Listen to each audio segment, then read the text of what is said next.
Y con mascarilla ya para saludar al investigador y académico del Departamento de Botánica acá de la Facultad de Ciencias Naturales y Oceanográficas, Götz Pallner. Un gusto, profesor, ¿cómo está? Igualmente, muy bien, muchas gracias por invitarme. No, que una temática interesantísima que hemos estado dándole vueltas también de una u otra manera, los hongos, el reino fungi. Bueno, hubo actividad también este fin de semana, como señalábamos, en el Parque Ecuador, en el Parque Metropolitano Cerro Caracol. Y antes que todo, y antes de ir detallando los hongos acá en Chile, cuénteme qué es lo que tenemos acá.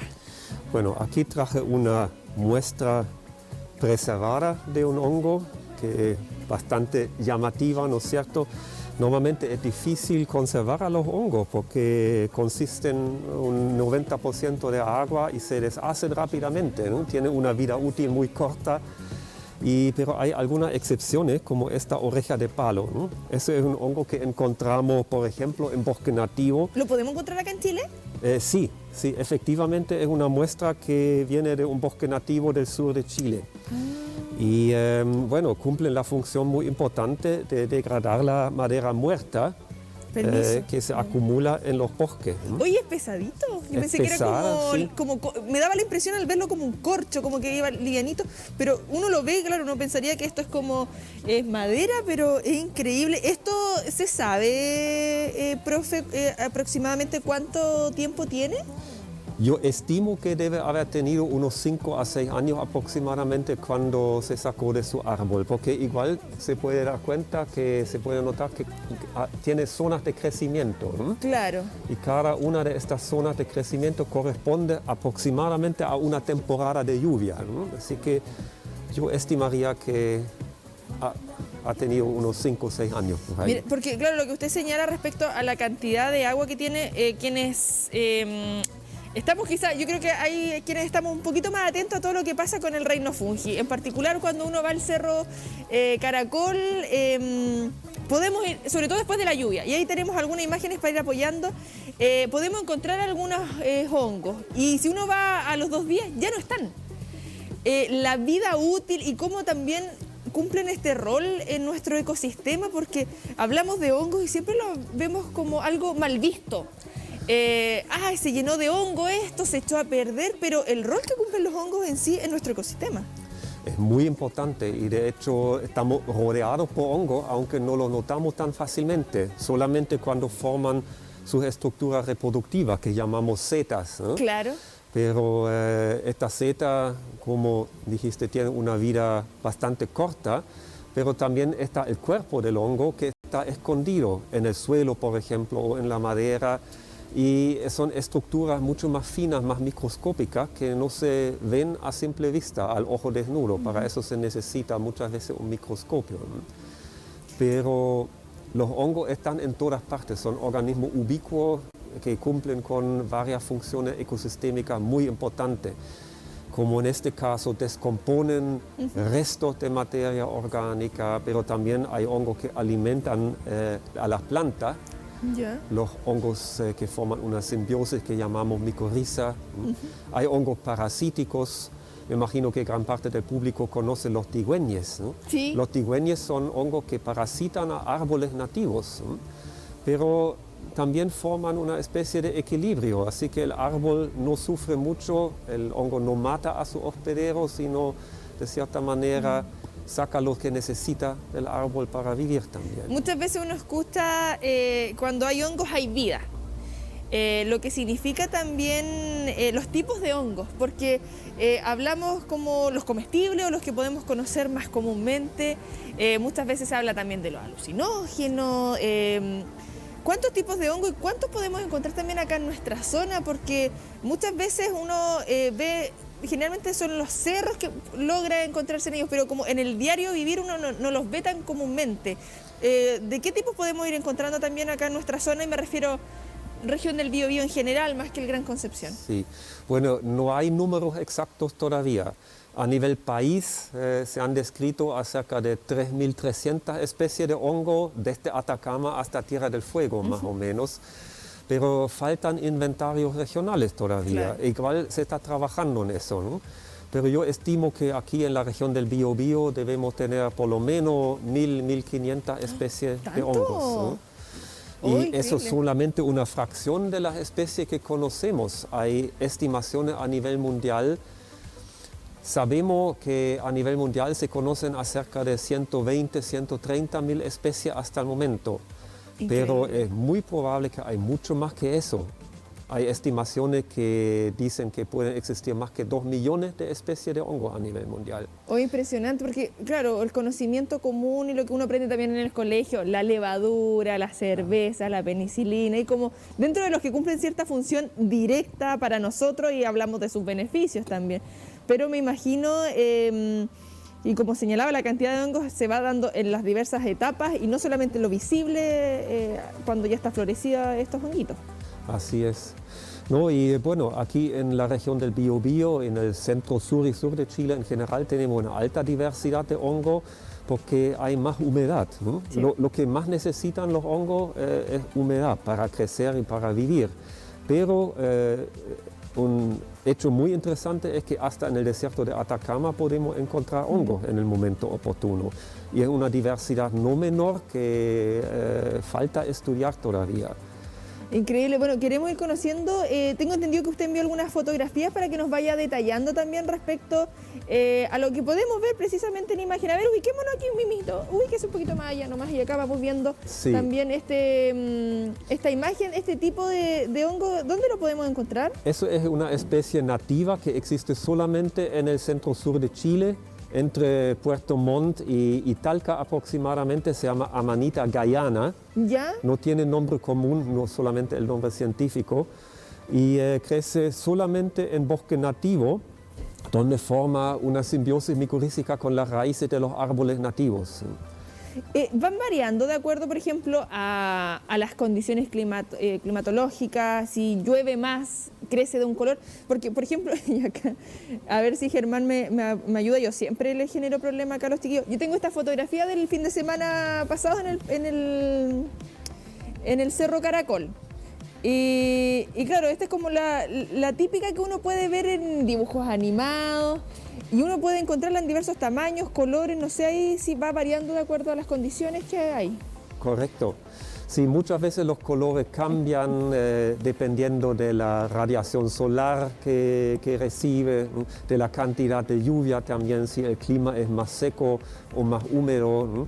También hay siempre cierta variabilidad en el tamaño, en los colores. Y eso es un desafío para los investigadores Sí. también, de poder identificarla a pesar de esta variabilidad, ¿no? Claro, y el poco tiempo que pueden durar de acuerdo a las condiciones pasa muchas veces, me imagino que con los animalitos, algunos la morderán, pasarán a llevarlos y se desarman. Exactamente, y hay hongos que dispersan sus esporas específicamente con la ayuda de animales, que pueden ser animales pequeños como insectos o larvas, pero también animales más grandes como roedores, jabalíes, venado, que consumen los hongos y así ayuda también en su reproducción, en la dispersión de sus esporas. Importante. Sigamos viendo ahí también algunas de las otras imágenes que tenemos ahí para ir revisando, para ir conociendo un poquito más del reino fungi. Esta creo que es un poquito más conocida, ¿no?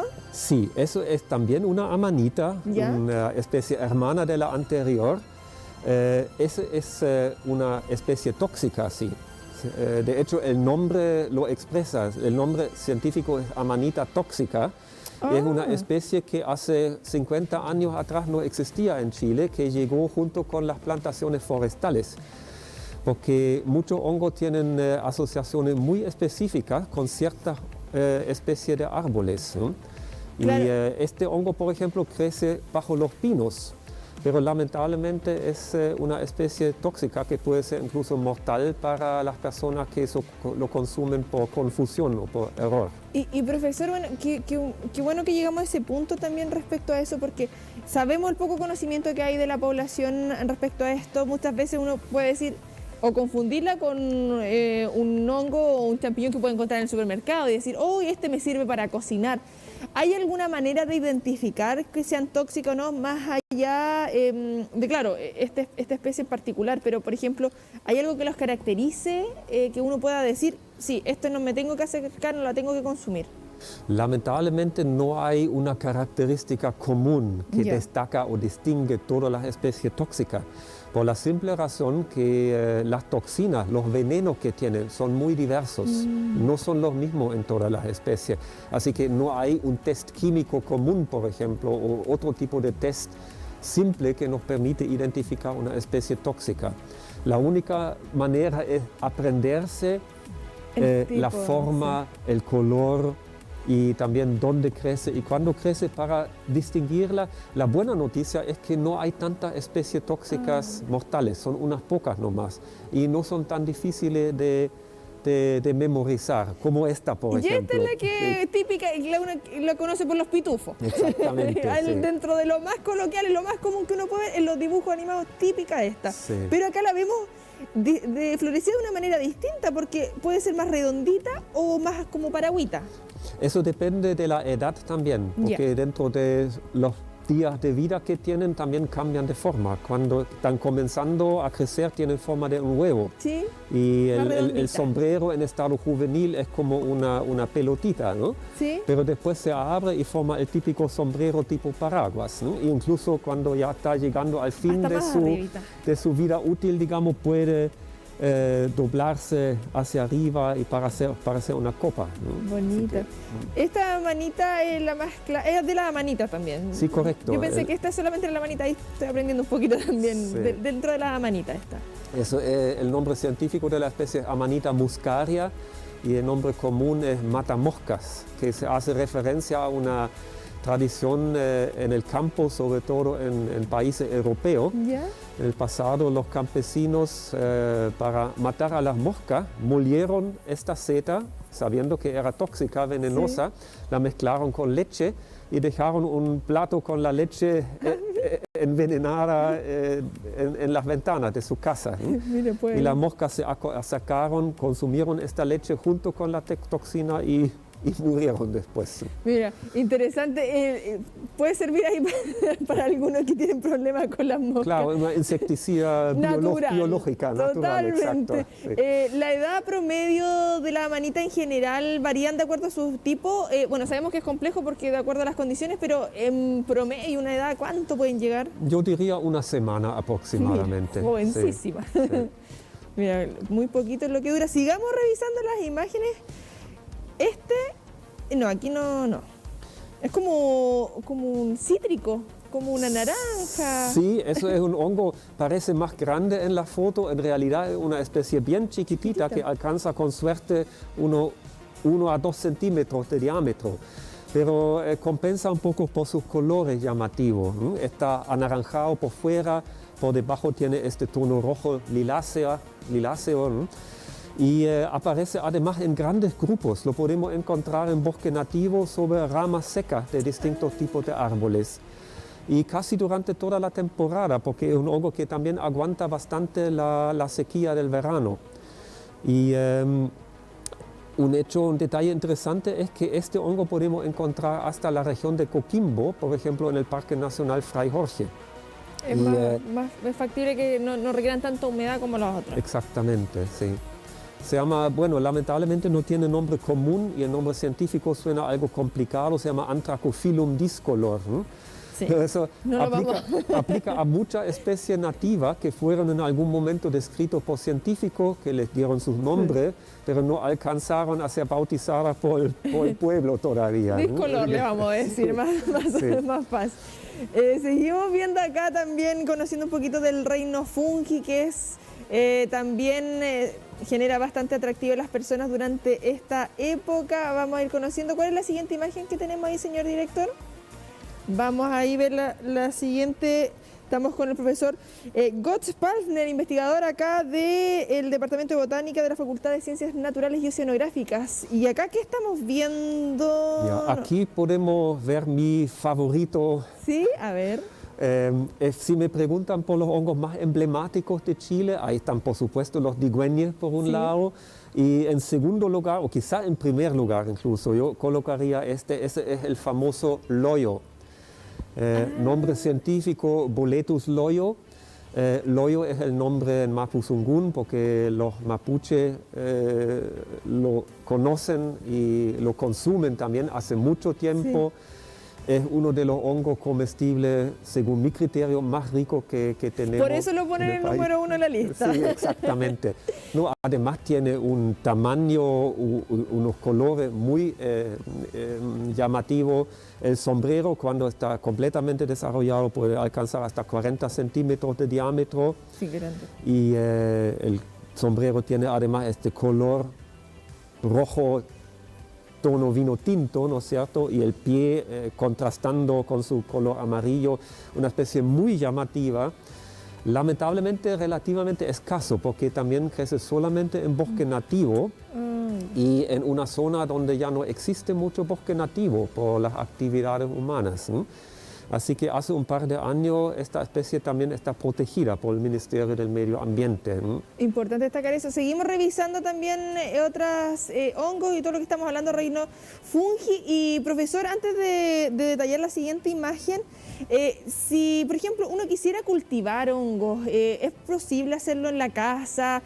Respecto a estos mismos que estamos hablando que se utilizan para el consumo gastronómico, ¿es mucho requerimiento, mucho tiempo, las condiciones que necesitan? Sí, en principio sí, es factible, pero depende del hongo. Hay hongos que son relativamente fáciles de cultivar, otros no tan fáciles y hay especies que todavía no se han logrado de cultivar. Si pensamos, por ejemplo, en los champiñones, ¿no? Sí. que se cultivan en grandes cantidades, a gran escala. Y pensando, profesor, disculpe, que todo está tan caro en estos momentos que uno puede decir, si cultivo mis honguitos también para hacer mis comidas. Sí. Pero en realidad los hongos que son más fáciles de cultivar son hongos que crecen sobre madera, que descomponen la madera, como esta misma oreja de palo, que obviamente no es comestible, sí. pero se puede cultivar. Y algunos familiares de esta especie son, por ejemplo, las ostracetas, ¿no? Sí. Los hongos ostra, los shiitake también los gargales, etc. Ay, me voy a intentar, me gusta. Y estas son especies que se pueden, claro, siempre con un poco de conocimiento, con las técnicas adecuadas, pero sí se pueden cultivar y también a nivel artesanal o en la casa, ¿no? Existen las metodologías para eso. Mira, súper importante también ir aprendiendo eso. Y este que llama bastante la atención por el color, evidentemente, y también su forma. Sí, correcto. Bueno, no hay muchos hongos verdes en realidad, aunque uno encuentra todo tipo de colores en el reino fungi, sí. ¿no? Pero algunos son más comunes, otros menos. Yo diría que el color verde es el menos común. Y aquí tenemos una de las pocas especies que lucen así verde. Es una especie nativa también, endémica en Chile, que se llama Entoloma necopinatum. ¿Ya? El nombre científico tampoco tiene nombre común.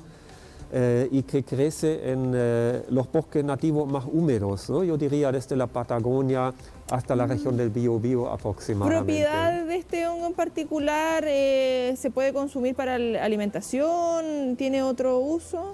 Ahí aplica lo que aplica a muchas especies. Yo creo que nadie lo ha probado todavía, porque es una especie relativamente escasa, no se encuentra frecuentemente y además son setas más bien pequeñas que no tienen mucho que ofrecer. No mucha carne. Sí, exactamente. Sí, es tiernito y claro, el color es bien llamativo. Es curioso como señala, porque generalmente uno los honguitos los ve como los colores más ligados, como colores tierra, más los rojizos, más cafecitos. Y acá tenemos este verdecito. Sigamos recorriendo ahí lo que podemos ir encontrando también en el reino fungi. Sí, bueno, aquí tenemos otra especie que desvía un poco en su forma de las otras especies que hemos visto hasta el momento. Claro, es como forma como una bolsa de esporas, ¿no? Ahí tenemos un tipo de hongo que pertenece al grupo de los Gastromycetes, para usar la terminología científica, ¿cierto? Y seguramente lo han visto en algún momento. Estos se abren con un pequeño poro cuando están maduros y liberan pequeñas nubes de esporas cuando uno los aprieta, por ejemplo, o cuando caen gotas de agua encima. Y eso es un concepto alternativo como reproducirse que encontramos sobre todo en áreas más secos. Ya. ¿Por qué? Porque las esporas están bien protegidas dentro de esta bolsa, dentro de este saco contra la radiación solar, contra la sequía también. Así que cuando vamos a la zona central, Santiago, Valparaíso o más al norte todavía, Coquimbo, La Serena, ahí encontramos una diversidad bastante grande de este tipo de hongos. Bueno, lo que tenemos también a nuestro favor en Chile, que somos tan extensos que vamos viendo toda la variación del reino fungi. Ahí siempre hay dudas, profesor, fungi, y el otro también que es eumicota. Sí. Son distintas palabras básicamente para el mismo grupo de organismos fúngicos. Lo interesante es que existen muchos grupos de hongos, la mayoría de ellos tienen su propio reino, el reino fungi. Claro. Igual como las plantas tienen su reino plantae y los animales el reino animalia. Eso ya fue determinado por los científicos del siglo XIX, XVIII Que nos enseñan en el colegio, hacen estas distinciones. Pero los hongos durante mucho tiempo estaban como huérfanos, no tenían su propio reino. Recién en el año 1969 un científico definió y publicó el reino fungi propiamente tal. Así que es uno de los reinos más nuevos que tenemos en la biología, ¿no? Importante también ir aclarando ahí respecto a la pronunciación y este reino. Y acá este es pequeñito, grande. Ese es grande, es una de las setas más grandes que tenemos, puede alcanzar hasta 30 centímetros de alto y el sombrero puede llegar a medir hasta 15, 20 centímetros. Es una especie comestible también que se llama parasol. Ya. Específicamente parasol de Buenos Aires, Macrolepiota bonaerense, el nombre científico, ¿no? Y es comestible, uno puede sacar el sombrero, por ejemplo, y freírlo como un lomito o picarlo. Mire ¿no? qué rico. Sí. Ahí estamos. Son bastante ricos en proteína los hongos. Sí. En general. Exactamente, tienen beneficios como parte de nuestra dieta porque tienen alto contenido de proteína, pero al mismo tiempo tienen muy poca grasa, sobre todo muy poca grasa saturada. Mira, así que es una parte muy saludable de nuestra dieta, ¿no? Y seguimos recorriendo porque nos quedan todavía 3 imágenes ahí para ir viendo y me da la impresión, aquí tengo que alejar un poquito la pantalla, pero es más pequeñito. Sí, es muy pequeño también, un poco como el hongo naranjito que vimos antes sobre rama. Este también crece sobre madera muerta en bosque nativo y es un hongo muy interesante porque tiene un aroma muy fuerte a ajo. Y se sabe que es el mismo compuesto que da el olor al ajo verdadero, digamos. Así que mis estudiantes cuando vamos en terreno y encontramos estos hongos, los recolectan y los usan de aliño para ¿Y se puede utilizar para la comida? Se puede, sí. ¿Y aquí en qué parte lo podríamos encontrar, por ejemplo, profesor? Para estar atento y sí, en realidad en todas partes donde hay bosque nativo. Lo pueden en la costa, en la península de Hualpén, por ejemplo, ahí lo pueden encontrar. Pero en realidad crece, es bastante común donde hay árboles nativos. Y bueno, y por el aroma lo vamos a identificar al acercarnos a él. De hecho, muchas veces uno siente el olor antes de ver el hongo, tan fuerte es. Sí. Mire, y con este que también es bastante curioso en su color. Sí, es una de las pequeñas joyas de los hongos nativos, ¿no? Tampoco tiene nombre común porque también es una especie escasa, rara. El nombre científico es Pluteus flammipes. Flammipes significa algo como pie del fuego, ¿no? Y uno nota por qué cuando uno ve el color amarillo, anaranjado del pie. También es una especie chiquitita, nativa, que existe solamente en el sur de Chile, ¿no? Y que nos habla un poco de la diversidad y del endemismo, ¿no? Importante anotar también que muchas de estas especies existen solamente aquí en Chile, con suerte en la parte colindante de Argentina, pero en ninguna otra parte del mundo, ¿no? Lo que nos da la responsabilidad también de proteger esta diversidad. Sí, es súper importante lo que nos comenta también respecto a darnos cuenta del rico variedad que podemos encontrar acá en nuestro país. Y la última imagen, para ir cerrando también respecto a lo que estamos destacando durante esta jornada. Ya, esta foto elegí más que nada por el color también, porque ahí tenemos otro hongo verde, ¿no? Dije Claro. antes que el color verde no es muy común, ¿no? Esta especie se llama Stropharia, es una estrofaria, ¿m? Tampoco tiene nombre común, es más bien chico, no muy llamativo, pero también forma parte de las comunidades muy diversas de los hongos del bosque. Sí, profesor, para ir finalizando, consultas también que nos van llegando a través de las redes sociales, las trufas, ¿son del reino fungi? Correcto, las trufas son del reino fungi, son hongos que forman simbiosis con raíces de árboles, por lo cual durante mucho tiempo no ha sido posible cultivarlos, pero se han desarrollado técnicas para cultivarlos. Trufa hay en varias partes del mundo. En Chile lamentablemente no tenemos trufas nativas, pero la buena noticia es que se ha introducido las trufas exitosamente. Es una disciplina que se llama la truficultura. Y desde el año 2000 aproximadamente, algunas universidades, algunos investigadores académicos, por ejemplo de la Universidad Católica del Maule, pero también de la Universidad de Concepción, ¿Ya?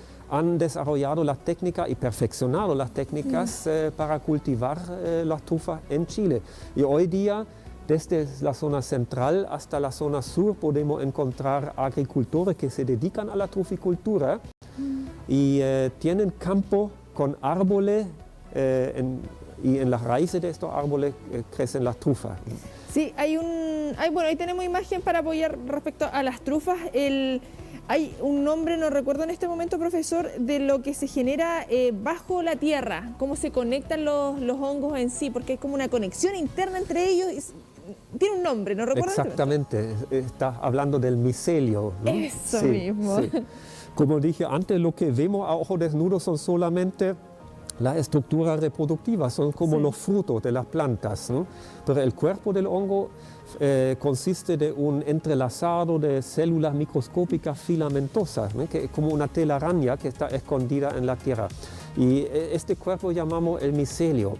Y algo muy interesante es que los micelios de distintos hongos se pueden conectar entre ellos y así formar una red por la cual fluyen sustancias químicas, por ejemplo, y otro tipo de señales con que los hongos no solamente pueden intercambiar nutrientes, sino también información. Sí, Hasta un nivel, estamos ya hablando del Internet del bosque, por ejemplo, comunicarse ¿no? internamente, claro, y por eso es tan curioso también que hace tan pocos años se haya categorizado como un reino aparte, teniendo ese conocimiento de todo lo que pasa entre ellos mismos, esa conexión. Sí. Profesor, ahora sí que sí, para finalizar. Muchas veces hablamos, por ejemplo, de lo afortunados que somos en Chile por los cielos, por las vistas en el norte de nuestro país y lo que se ha pasado con el tema astronómico. En particular con el reino fungi, la cantidad de especies que nos señalaba, ¿cómo estamos en comparación en otras partes del mundo? Absolutamente privilegiado. Por la simple razón, ya lo mencionaste, ¿no? Tenemos un país muy largo con muchas zonas climáticas diferentes, con muchísimos tipos diferentes de vegetación, ecosistema, hábitat. Así que por donde uno va, uno puede encontrar hongo y durante todo el año. Sí. Siempre en alguna parte de Chile hay hongo a la vista, ¿no? Y además, considerando la enorme diversidad, como dije al principio, no sabemos todavía cuántas especies existen. Conocemos menos que 3.500, probablemente existen más que 30.000 especies. Así que queda mucho que investigar todavía. O sea, podemos tener cuántas conversaciones más, profesor Götz Pafner. Un gustazo que nos haya podido acompañar acá de manera presencial. Muchas gracias por invitarme, fue un placer. Y recuerden que esta entrevista va a quedar alojada en tvu.cl, todo lo relacionado al reino fungi. Pausa comercial y ya volvemos.